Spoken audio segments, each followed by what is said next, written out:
to Wisdom Light TV. Welcome you all.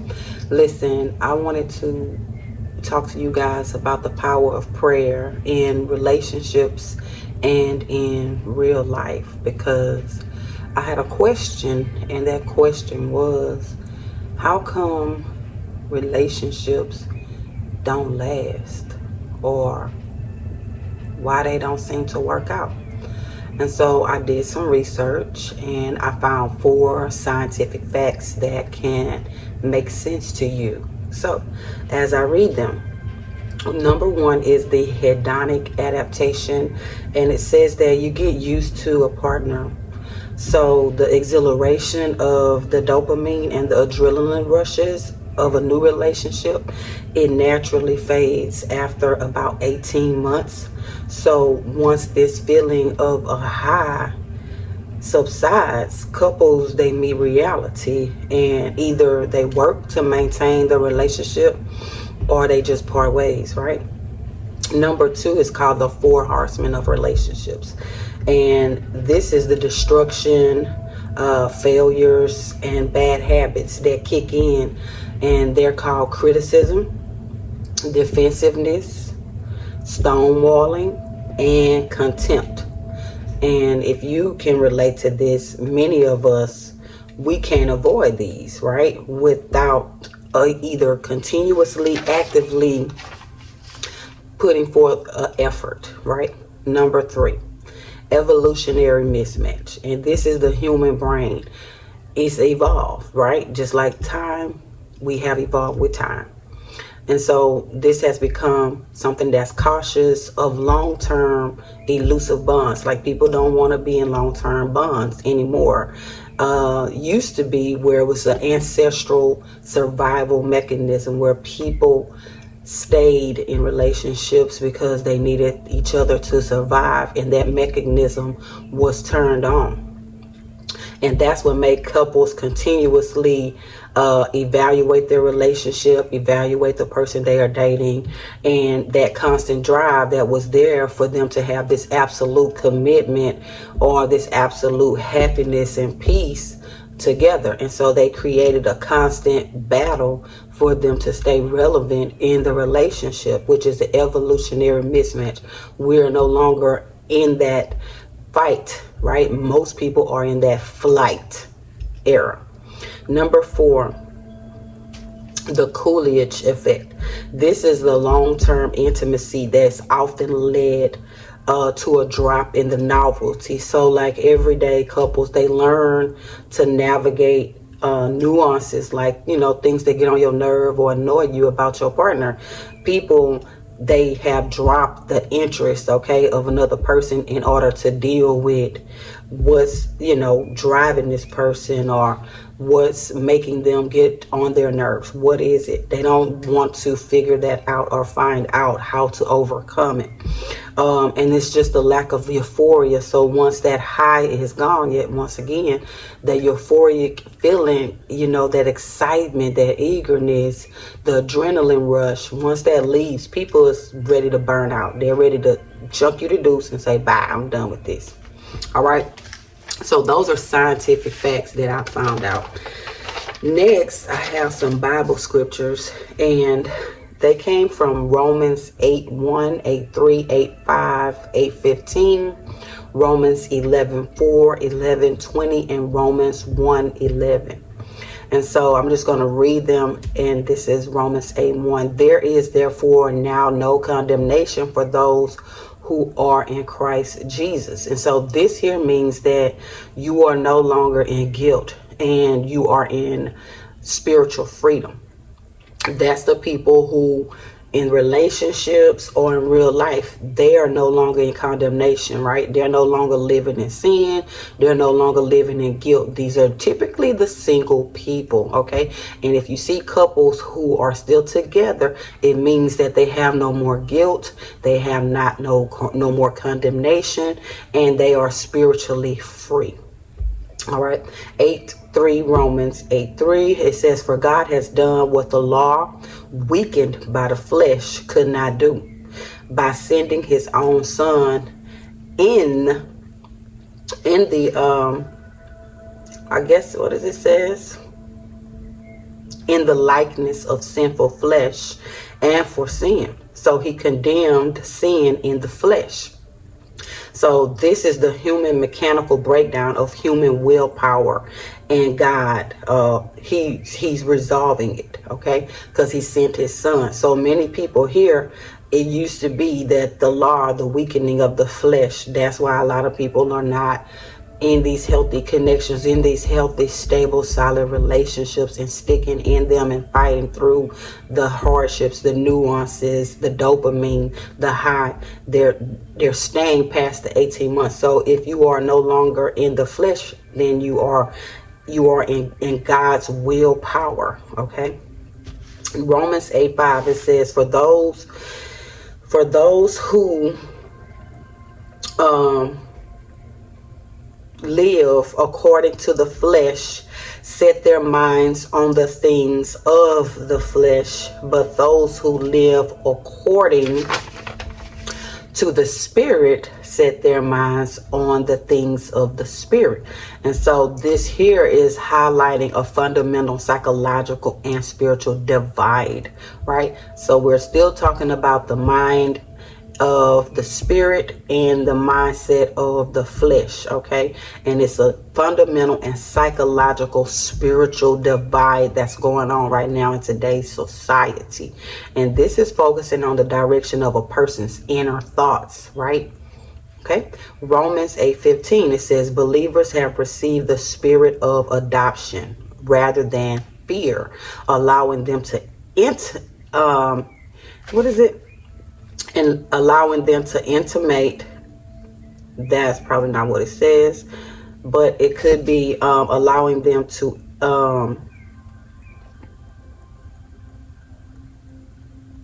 intimately call God. Okay, so believers have received the spirit of adoption rather than fear, allowing them to intimately call God Abba, Father.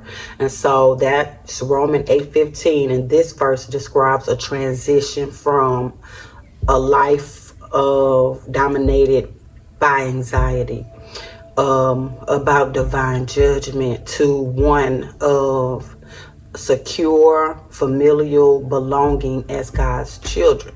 So believers have received the spirit of adoption rather than fear, allowing them to intimately call God Abba, Father. So this is describing a transition from a life that's dominated by anxiety and about divine judgment to one. So they're going from one ideology of their mindset and belief to another mindset, ideology, and belief. Okay, so that they know that they are secure. Okay, when you fear the Lord. All right, now we're going to talk about Romans 11:4, and it says, but what is God's reply to him? He says, I have kept for myself 7,000 men who have not bowed the knee to Baal, okay, which is Satan. So there's 7,000 men who have not bowed their knee to Baal. So that means there's 7,000 people in your country, in your state, in your city, in your world, in your continent. Okay, there's 7,000 people who have not bowed down to Baal, to Satan. And it says this is for those of us who are dealing with loneliness, depression, stress, and have vented to God because you feel like you are the only ones left who still care about doing the right thing. Right? There's a lot of you all who feel like you are the only ones left, but God is letting you know that there are still 7,000 human beings that are men or women who are still available in God's likeness. Okay, they have not bowed a knee to Baal, to Satan. All right, and so this here is a reality check for those of us who are in isolation and it looks like you can't, or you are entirely alone, but God is quietly working behind the scenes, and there is always a remnant of people who are hidden but still hold the line. Okay, so your person is still hidden and they are still holding the line for those of you all who are isolated or alone. Okay, and you feel like you are by yourself. Now Romans 11:20 says that is true. broken off because of their unbelief, but you stand fast through faith. So do not become proud, but fear. This here this verse here addresses the spiritual pride and the mindset shift that's required to stay grounded. Okay, so Romans 11:20 says that is true. They were broken off because of their unbelief, but you stand fast through faith. This is the people who have left you, who have abandoned you, who have ghosted you, who have walked away, who have quit out of the relationship, who broke the commitment. They're living in guilt. They're living in a spirit of the flesh. They've been broken off from you. Okay, now God is saying do not become proud, but fear. And so this is spiritual pride. They became prideful because it's like, oh, I can have anybody I want. I can do whatever I want, whatever the case may be. And it says, stay grounded. Okay. Now let's go to Romans 1:11. Okay. And it says, for I long to see you that I may impart to you some spiritual gift to strengthen you. This is a profound human need for mutual support, community, and shared encouragement. Okay, and this is for those of you all who have this craving for connection. Okay, and also just to extend that, in James 1:11, that talks about a scorching sun. Okay, in James 1:11 talks about a scorching sun leaving wealth to wither away. So that's like somebody who burns bridges with you, or burns the temple, right? God's temple, the relationship, the covenant. They are not there to withstand, the connection. All right, the covenant. And then it go and they wither away, which in God in essence is saying you are the wealth. Okay, and they let the wealth go, and so they are withering away. Ephesians 1:11 talks about being chosen according to a divine plan. So for those of you all, you are chosen for a divine plan. Now, with that being said, God had gave me the word through a movie that I was watching with my child, and it was Peter Pan. And we all know in Peter Pan, he was going to hear Wendy read the stories to her brothers. And one time he lost or left his shadow there at their house. So he comes back in and he's looking for his shadow. And so they trying to figure out how to get his shadow attached back to him, right? And so Tinkerbell's there, the kids are there, and that's when they ended up going over to Never Land. But I had to do some research. Okay, I'm a researcher. I love to figure things out. So the shadow self, this is where a lot of people are disconnected from their shadow self. They are lost. Okay, remember it was the Lost Boys. It's funny to me because when things make sense, it's delighting to be happy about it, because it's like it makes sense. So hopefully this resonates for you all of why you're having complications in your life, in your relationship, okay, and how to fix them, and how to apply scripture and science to a spiritual aspect of your life, because the world has evolved and you are elevating to a more highly spiritually evolved individual. Okay, so let's just talk about the shadow self. The shadow self is the unconscious part of the personality that contains traits, impulses, and emotions that the conscious ego represses or it rejects. Okay,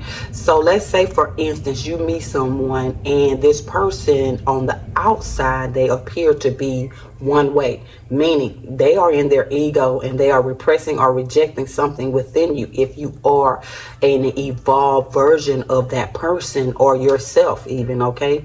And so either also too, you've done the shadow work, meaning you have done some grounded work, because in the scripture God says to stay grounded. You're not by yourself, because he says 7,000 other people in the world who were chosen for a divine plan just like you. So, therefore, there's going to be people in the world who did bow a knee and chose bow, and the unconscious part of their personality, they got the traits, the impulses, and the emotions that you see deep down within them, which is usually someone's shadow self, or their potential is what a lot of people call it, is repressed and rejecting you to stay with you in a relationship long term, or to face things within their lives head on. Okay, the next thing is called the persona, and this is the mask that we wear to fit into society, and we use this mask to earn people's approval. You ever see somebody who's like a chameleon? They blend in with the crowd, they blend in with everybody, they get along with everybody, and everybody is their friend.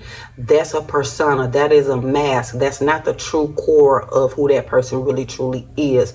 That's someone who is disconnected from their shadow version of themselves, or they are rejecting it or repressing themselves. Okay, so they put on a personification, someone who they want you to believe or think that they are, because their conscious ego is telling them that's who they are. Next, we're going to talk about repression. Okay, now I learned this in school. Okay, when we were in school, they talked about this in psychology class, and it's repression. And it says, as children, we hide traits that draw disapproval. And these are the traits that we bury, which is parts from our shadow self. So if you're burying parts of your shadow self that you hide because you feel like it's disapproved of by adults or your friends or your peers or your family, then you tend to bury it. You don't want it to be seen. You think because somebody doesn't agree with it, or they dislike it, or it's deemed bad or incorrect, that should not be a part of who you are. But remember, God said you were designed for a perfect divine plan. Okay, chosen for a divine plan. Now, many people are doing that. Okay, many people are repressing. Even as an adult, they're repressing their child self. Okay, and that's the part that God says allows us into heaven in the first place, is to have a childlike mind, spirit, and heart. Right. So let's talk about these common manifestations, which is rejection. Okay, rejections is like you are disliking the trait in others that you secretly possess. So you secretly have a trait in you that somebody else possessed, but they're living in that trait. They're outwardly showing you that they have that trait. And so you're like, oh, I don't like that person. But the moment you get close to that person, or you allow yourself to trust that individual, you start realizing that you really deeply like that person. And the reason why is because they are a mirror, or they are a reflection of what it was that you was rejecting in your own self, that you possess yourself. Right? So that's why people need to stop rejecting and repressing their emotions and putting on this personification. They're disconnected from their shadow self, like Peter Pan was. And now he had to go and find it. So a lot of you all are on this mission, you're on this journey, and you are trying to find your shadow self. You're trying to reconnect to a part of you that you repressed and a part of you that you rejected. Now, triggers. Okay, let's talk about triggers. Triggers is the intense, disproportionate emotional reaction to specific situations or people.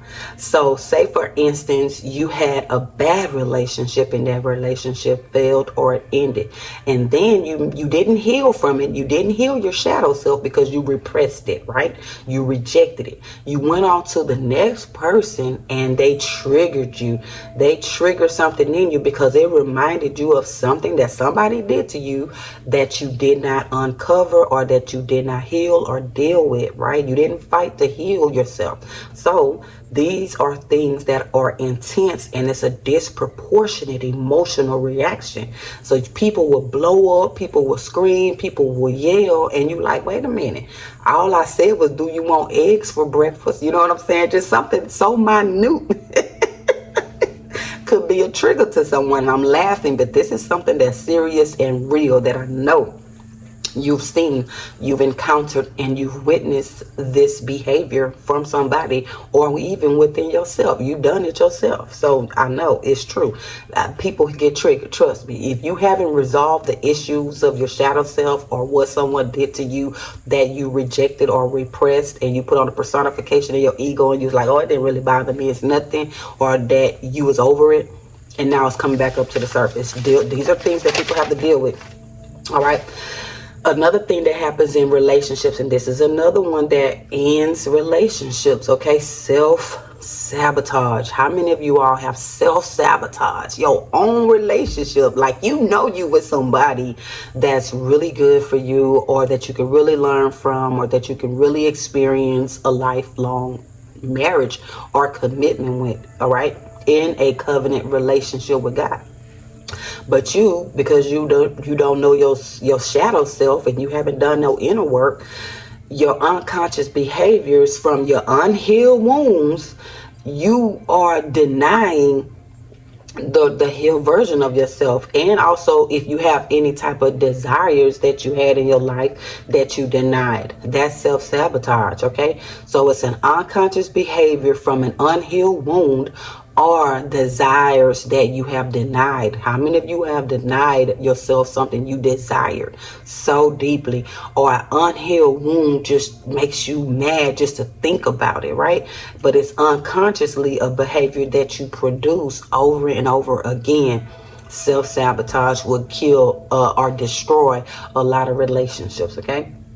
Now, when you do shadow work, it brings out the authenticity sides of your personality that leads you to true self-awareness and wholeness. And that is what God wants all of us to have, the spirit of discernment, okay? The spirit of self-awareness, the spirit of wholeness, okay? And authenticity is the real version of yourself, that childlike version of yourself that people disapproved of when you were growing up. Bring that part of yourself back out into the world, and that's where you're going to find your peace, your happiness at. Integration is another one here, okay? Instead of acting out on primal urges, you can actually recognize and channel it into a positive or a plus for you. So channel out, okay? Instead of acting out, you want to channel it. And I'm not going to say channel out, it said channel it into.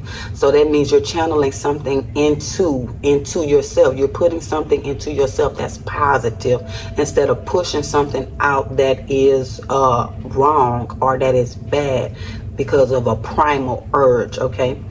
So recognize how you integrate your energy or your emotions or your feelings, and how you act out about it, or you internalize it and refocus it into, or repurpose it and position it into something that's positive or a plus for you, okay? Last but not least, why a lot of people have issues in their relationships, why they're not lasting, why they're not working out, is accountability, okay? Now, accountability here, it reduces the tendency to blame others for your or our own shortcomings. It reduces the tendency to blame others for our own shortcomings, meaning you are taking accountability for your own actions, thoughts, feelings, emotions. You are taking accountability, meaning you accept your own shortcomings, instead of blaming another person for something that you are repressing or you are rejecting unconsciously, because subconsciously you just see something that's triggering you, or something that you don't want to live in, because you do possess it but you're not living in it, and so you blaming another person for living in it. All right, now this is why a lot of people are feeling lost, okay? And this is from the Strong Concordance here, where something is lost, there's a lost thing, or there's destruction that's going on in your life, or the person that you are connected to, or the person that you are trying to hold on to because you are in fear, right? You feel like you are adopting this person into your life instead of just allowing, okay? So some of you all could be going through shock, disbelief, sadness, grief, reflection, trying to make a meaning of your life, or an adaptation, meaning you are adapting to something or someone that really doesn't truly fit into your dynamic in your life for real like that. You just accepting, you adopting it. You understand what I'm saying? You're not in essence linked to it, conjoined to it, okay, equally yoked to it. So something that's for instance, when you have a lost, something that's lost in your life, is something that's familiar and it stops existing in its previous form. So some of you all, your relationship, the way how it once was when you first got into it, the first 18 months, you feel lost in your relationship because it's like, man, this person is familiar to me, but they stop existing how they used to be, right? So that's what it means to have a loss of something, okay? Then it says something you had is no longer there, or something is broken down, or something has ended, okay? Both of these here, lost, L-O-S-S, or lost, L-O-S-T, is about a transition, and just not also about just only an ending. So it's about a transition. So if you feel lost in your life, or you feel like you have lost something or someone, right, that is you moving through your stages, okay, of this transition. And a lot of times we don't go through these in a straight line when we go through a transition dealing with loss. Remember, shock, disbelief, sadness, grief, reflection, trying to make a meaning of it, or adaptation. You're adapting to the loss of it, all right? So it's a loop. A lot of times you're going to revisit a cycle or a season or a lesson, right? And then that's going to eventually become integrated into your story, your life, okay? Remember, we write our own stories, okay? Sometimes you can feel like you are losing a version of yourself, or you either outgrew losing trust maybe in someone. You outgrew a version of yourself, you lost a version of yourself, or you could be losing a future you that you imagine, okay? And sometimes the destruction can be the restructuring of your identity. So just because you might feel devastated or destroyed in a situation where you're no longer in this relationship that you thought you'd be in for forever, that's the deconstruction that is restructuring your identity.